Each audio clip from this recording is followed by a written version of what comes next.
किसान की भलाई के लिए योजनाएं। प्रधानमंत्री किसान सम्मान निधि।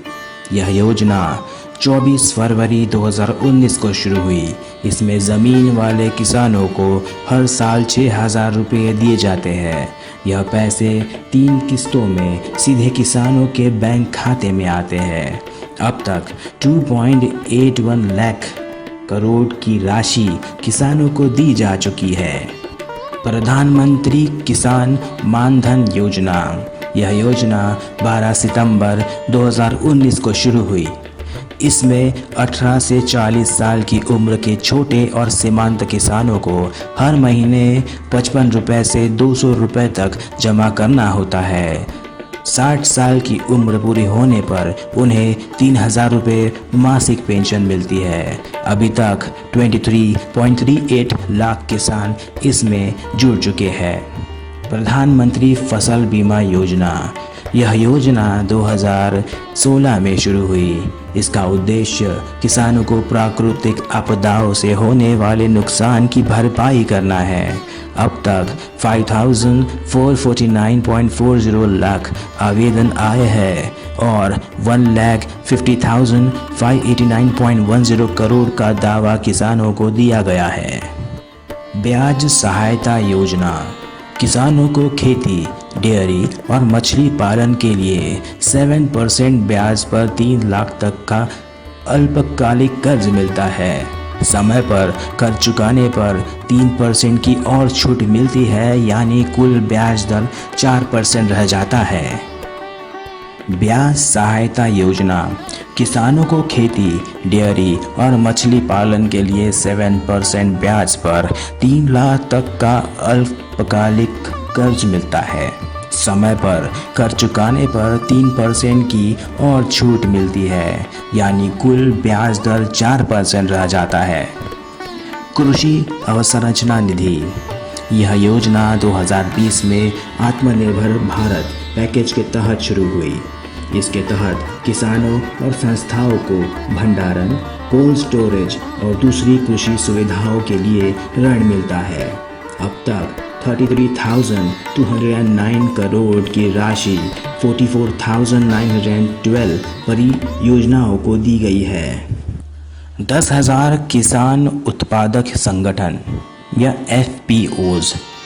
2020 में यह योजना शुरू हुई।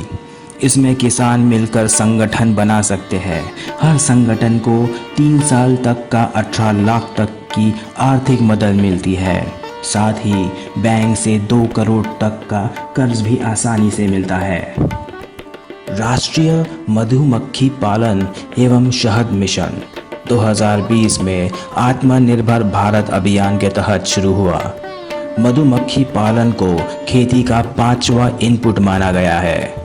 देश में 4 बड़े और 35 छोटे शहद परीक्षण केंद्र खोले गए हैं। मधु कृषि पोर्टल शुरू किया गया। अब तक 100 शहद उत्पादक संगठन बने हैं। मूल्य समर्थन योजना। इस योजना के तहत सरकार दालें, तिलहन और अन्य फसलें किसानों से न्यूनतम समर्थन मूल्य MSP पर खरीदती है, ताकि किसानों को घाटा न हो। नमो ड्रोन दीदी। 2024-25 से 2025-26 तक महिलाओं के स्वयं सहायता समूह सेल्फ हेल्प ग्रुप्स को ड्रोन खरीदने के लिए 8 लाख तक की मदद दी जाएगी। ये ड्रोन खेतों में खाद और कीटनाशक छिड़कने के काम आएंगे। इससे महिलाओं को अतिरिक्त आय होगी। राष्ट्रीय कृषि विकास योजना। इस योजना के तहत राज्यों को पैसे दिए जाते हैं ताकि वे किसानों की ज़रूरत के अनुसार परियोजनाएं चला सके। मृदा स्वास्थ्य कार्ड, सॉइल हेल्थ कार्ड। किसानों को उनकी मिट्टी के सेहत के बारे में जानकारी दी जाती है और बताया जाता है कि किस खाद की कितनी मात्रा डालनी है। वर्षा आधारित क्षेत्र विकास। 2014-15 से चल रही यह योजना उन इलाकों में लागू है जहां सिंचाई की सुविधा कम है। इसमें बहुफसली खेती, बागवानी, पशुपालन और मछली पालन को बढ़ावा दिया जाता है। पर ड्रॉप मोर क्रॉप। इस योजना में किसान टपक, ड्रिप और स्प्रिंकलर सिंचाई का उपयोग कर सकते हैं। इससे पानी की बचत और पैदावार में बढ़ोतरी होती है। सूक्ष्म सिंचाई कोष 2016 में नाबार्ड के तहत बना। किसानों को कम ब्याज पर सिंचाई की सुविधा के लिए ऋण दिया जाता है। परंपरागत कृषि विकास योजना, यह योजना जैविक खेती को बढ़ावा देने के लिए है।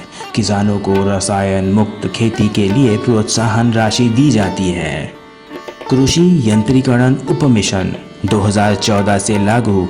इसका उद्देश्य छोटे किसानों को सस्ते दाम पर कृषि मशीनें उपलब्ध कराना है। फसल अवशेष प्रबंधन 2018-19 में शुरू हुआ। इसका उद्देश्य खेतों में पराली जलाने से रोकना और मशीनों से इसका प्रबंधन करना है। एग्रो फॉरेस्ट्री, खेती के साथ साथ पेड़ लगाने की योजना ताकि किसानों की आमदनी बढ़े। राष्ट्रीय खाद्य सुरक्षा मिशन, धान, गेहूं, दालें और मोटा अनाज की पैदावार बढ़ाने के लिए शुरू किया गया है। बीज उत्पादन उपमिशन, बीजों की गुणवत्ता सुधारने और किसानों को एक सही बीज पहुंचाने के लिए 2013 में शुरू हुआ। राष्ट्रीय तिलहन एवं पाम तेल मिशन, भारत में पाम ऑयल की खेती बढ़ावा देने के लिए 5 साल में 6.5 लाख हेक्टेयर जमीन पर पाम ऑयल की खेती का लक्ष्य है। बागवानी विकास मिशन 2014-15 में शुरू हुआ। इसमें फल, सब्जी, फूल, मसाले, नारियल, कोको, बांस आदि की खेती को बढ़ावा दिया जाता है। राष्ट्रीय बांस मिशन, देश में बांस की खेती और उससे जुड़े उद्योग को बढ़ावा देने के लिए कृषि विपणन के लिए एकीकृत योजना। इसके तहत ई नाम राष्ट्रीय कृषि बाजार पोर्टल बनाया गया, जहां किसान अपनी उपज ऑनलाइन बेच सकता है। पूर्वोत्तर क्षेत्र के लिए ऑर्गेनिक खेती, पूर्वोत्तर राज्यों में जैविक खेती को बढ़ावा देने के लिए यह योजना 2015-16 में शुरू हुई। कृषि विस्तार उपमिशन, यह योजना किसानों को आधुनिक खेती की जानकारी देने और तकनीक सिखाने के लिए है। डिजिटल एग्रीकल्चर, इस योजना से किसानों के लिए डिजिटल प्लेटफॉर्म बनाया जा रहा है। इसमें फसल की जानकारी, मौसम, बीमा और कीमत की जानकारी ऑनलाइन उपलब्ध है।